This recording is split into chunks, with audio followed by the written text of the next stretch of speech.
Hi మావ, ఎలా ఉన్నారు మావ? ఈరోజు మనం అనుకున్నంత వ్యాపారం జరగలేదు మావ. చూశారు కదా, కస్టమర్స్ కూడా ఎవరు లేరు. ఏదో ఒకరు ఇద్దరు మాత్రమే ఉన్నారు. దానికి తోడు ఈరోజు ఏం జరిగిందంటే, కరెక్ట్గా వ్యాపారం టయానికి వర్షం పడే సూచనలు ఎక్కువ ఉన్నాయి మావ. గాలి బాగా వీస్తుంది మావ. దానివల్ల వ్యాపారం ఏం సాగలేదు మావ. దానికి తోడు ఈరోజు సరుకు కూడా బాగా ఎక్కువ వచ్చింది మావ. మన కొట్టుకి దొండకాయలు 50 టిక్కీలు, బీరకాయలు, దోసకాయలు అన్నీ వచ్చింది మావ.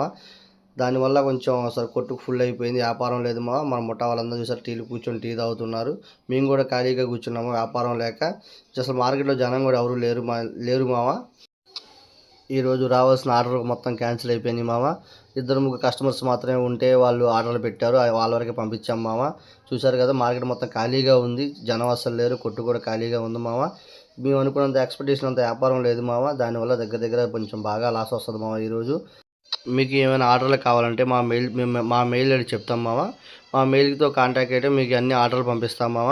మా దగ్గర ఆల్ ఐటమ్స్, కూరగాయలు అన్నీ ఆల్ ఐటమ్స్ ఉంటాయి మావ. టమాటా అండి, పచ్చిమిర్చి, దోసకాయలు, దొండకాయ, బెండకాయ అన్నీ ఆల్ రకాల ఆకుకూరలతో సహా అన్నీ ఉంటాయి మావ. మా దగ్గర A1 గ్రేడ్ 1 సరుకులు మాత్రం ఉంటాయి మావ. మీకు ఏమైనా ఆర్డర్లు కావాలంటే మమ్మల్ని మెయిల్ ద్వారా కాంటాక్ట్ అవ్వండి మావ. మీకు ఏ ఐటెం అని డెలివరీ ఎక్కడికైనా ఏపీ, తెలంగాణలో ఎక్కడైనా డెలివరీ చేస్తాం మావ. చాలా బాధగా ఉంది మావ. కారణం ఏంటంటే, ఈరోజు సరుకు అంతా ఆగిపోయింది మావ. బేరం అస్సలు లేదు. వచ్చిన 2-3 ఆర్డర్లు మాత్రమే పంపించాము. మిగతా సరుకు అంతా లోపలే పెట్టేసాము. దానివల్ల కొంచెం బాధగా ఉంది. ఈ 2 రోజుల్లో వచ్చిన లాభం ఈరోజు పోయింది మావ. సరుకు మొత్తం లోపల వేసేసాను. రేపు కూడా సగం పోయింది మావ. సరుకు వేస్ట్ అయిపోయింది కదా. సరే మావ, ఉంటాను. బాయ్ మావ.